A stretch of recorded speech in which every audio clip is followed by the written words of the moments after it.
Oden Fish Hatchery is one of 6 fish hatcheries in the state of Michigan that's run by the state of Michigan.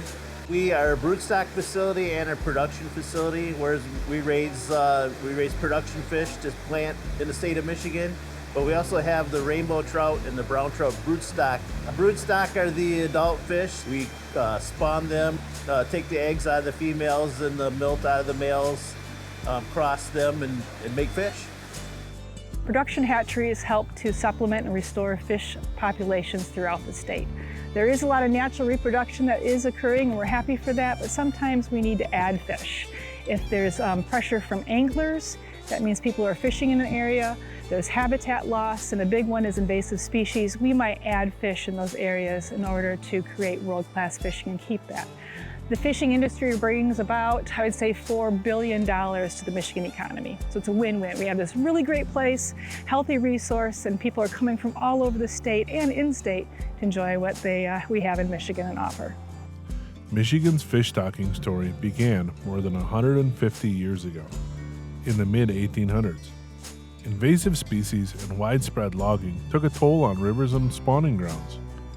By 1870, the state realized the fish population was in trouble, so it formed the Michigan Fish Commission and built the first hatchery in Cass County to help restore balance to the waters.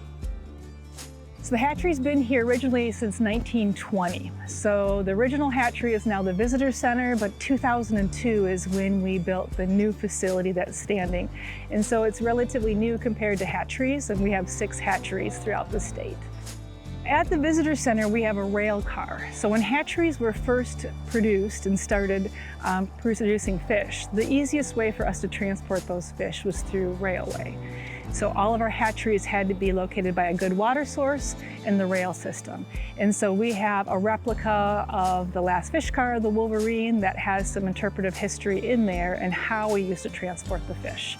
So if visitors come and they go into, they'll see milk cans, and that's where the fish were actually housed when they're about fingerling size, and they were released following up throughout the state.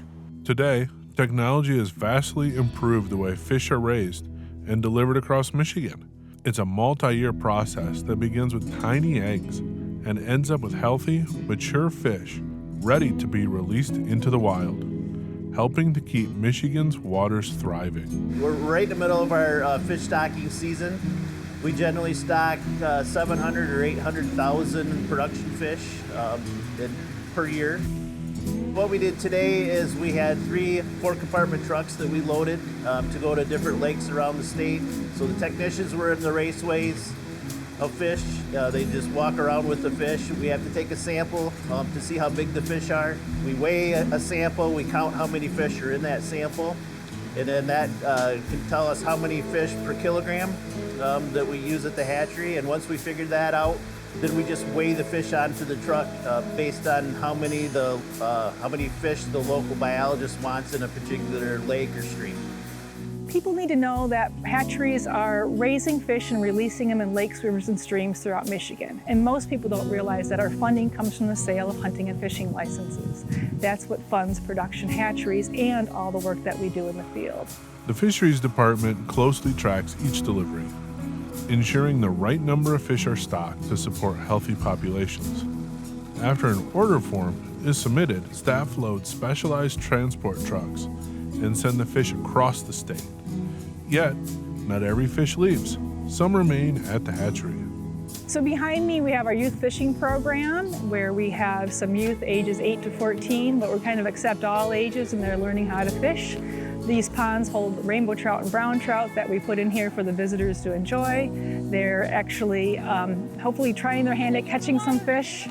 And we've had a few successes this morning, but it's not easy to catch rainbow trout and brown trout, and the kids are learning that. But they also learn skills on how to cast, how to bait their hook, how to release their fish safely. So it's a really good program for incorporating and hopefully working at more people fishing in the future. My favorite part of the job is connecting kids to nature. Like a lot of times they're always on their phones and things like that, and we can stop them and slow them down and realize that there's so much of the world around them. That's what I really, really enjoy. You know, whether it could be a flower, whether it could just be sitting quietly and writing in a journal and realizing that this is something that they can do at home. A lot of kids don't get experienced to being outside, and sometimes they're a little bit scared at being outside, but then they realize what a wonderful place it is. My son Maximus came along for this shoot and spent the morning casting a line. I think he might have had the catch of the day, but it's that smile that really tells the story. I think that that this visitor center and the Oden Fish Hatchery is this hidden gem that we have in northern Michigan. And a lot of people will always say, I've gone by and I've never stopped. Well, we encourage you to stop here, and they find out it's lovely, and they return year after year with their families. So this is a great place that you're going to find something for everyone.